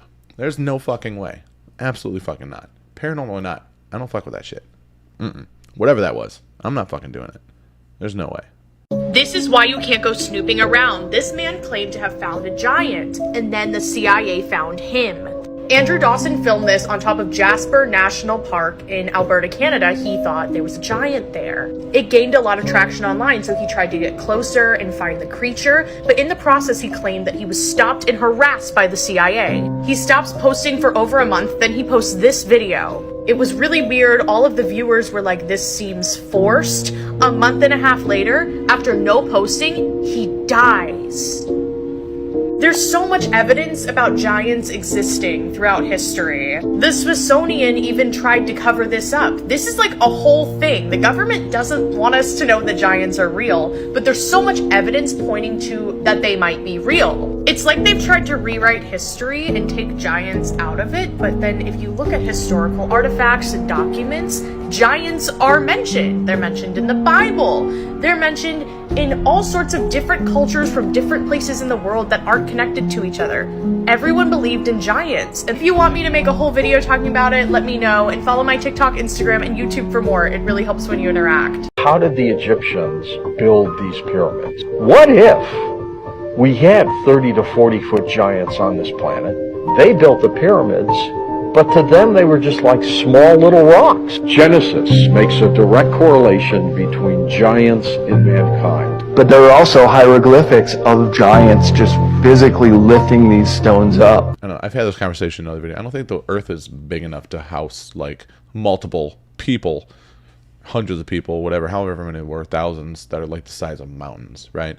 But I can get behind there being, like 10 foot, 12 foot, maybe even 15 foot, giants here at some point, because that makes a little more sense to me. But as far as the world governments covering up the existence of giants, I don't really understand that. I don't know why that would be such a big deal. Dude, I don't know. Everything is so conflicting right now. The giants are in the Bible. They're trying to, move us further away from God religion. So they cover up the existence of the giants. But then the giants were the Nephilim or the Anunnaki, but now they're coming out and they're telling us about aliens, but not the giants, even though the aliens were the giants. Like, there's so much happening, but as of right now, I don't understand why they would just like let little bits out that would kind of confirm these things without just like, oh yeah, no, that's all that. If you're a conspiracy theorist, yeah, this is the real conspiracy.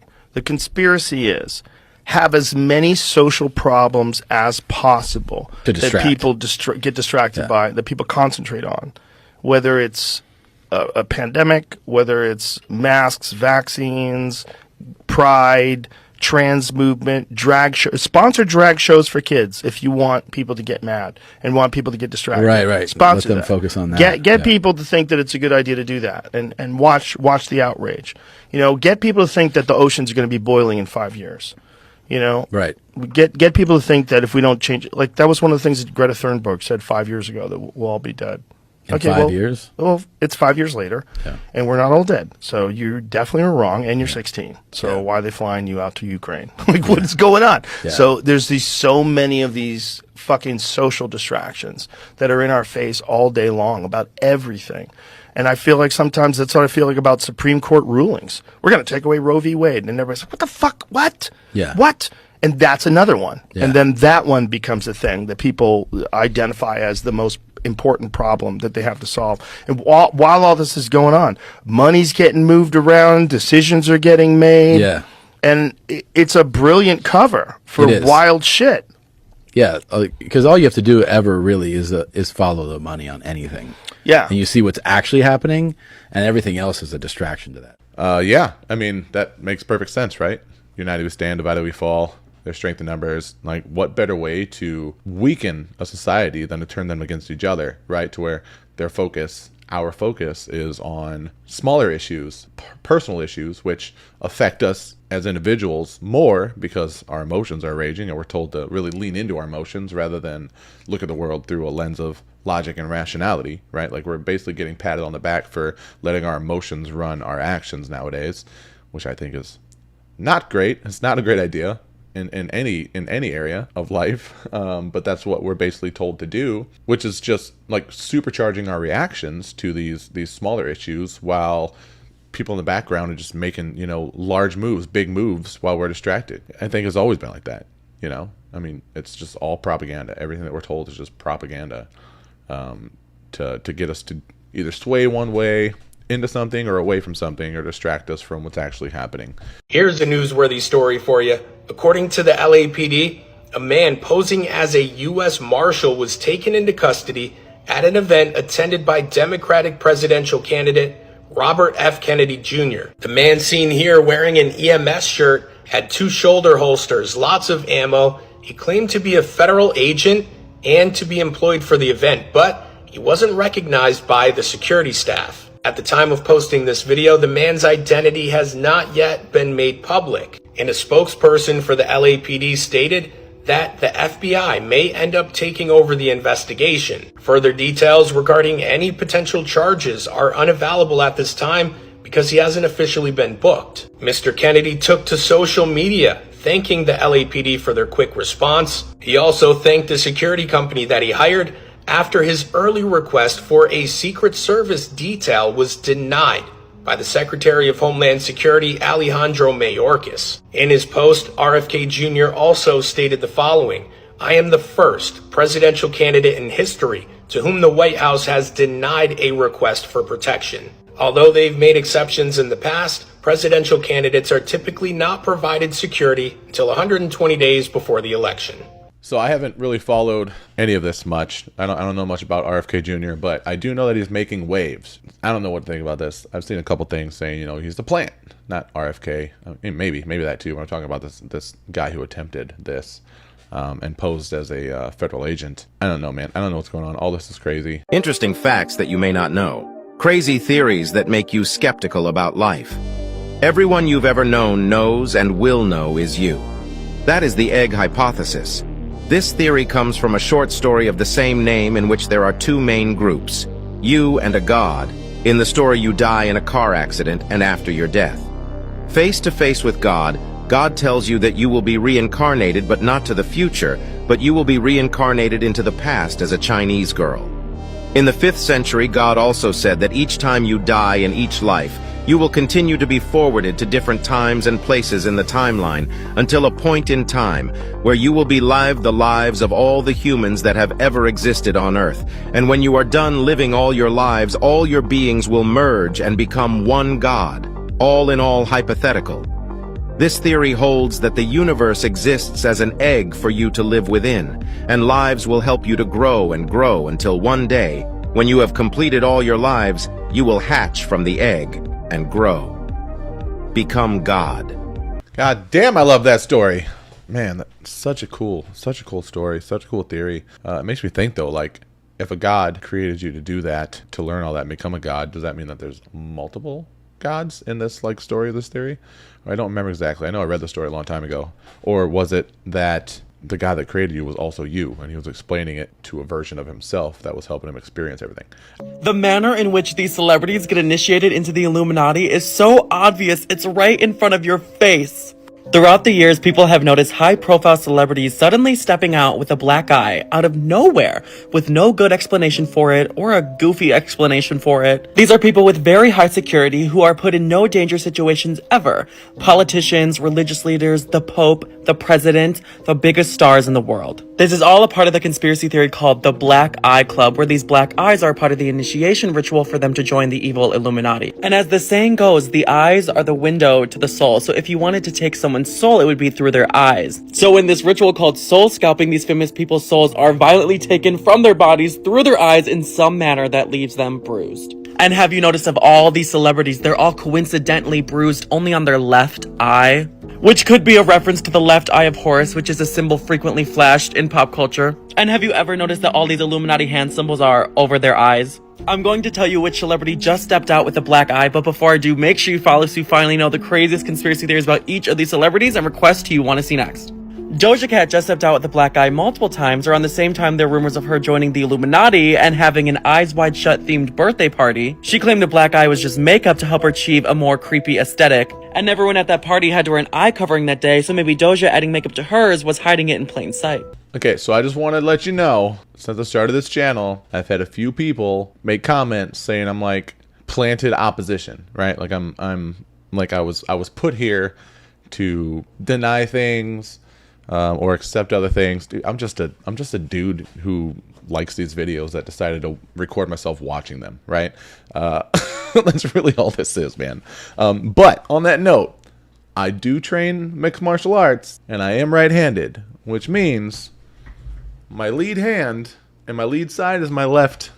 So if you ever see me with a black eye, it's because I was sparring and I got my ass kicked. That being said, this is a pretty wild fucking theory, and I wouldn't put it past any of this. I don't know, let me know what you think. The Loch Ness Monster is actually real. Yes, you heard that right. Everyone heard about the Loch Ness Monster and its existence in the past. But what if I told you he still exists today?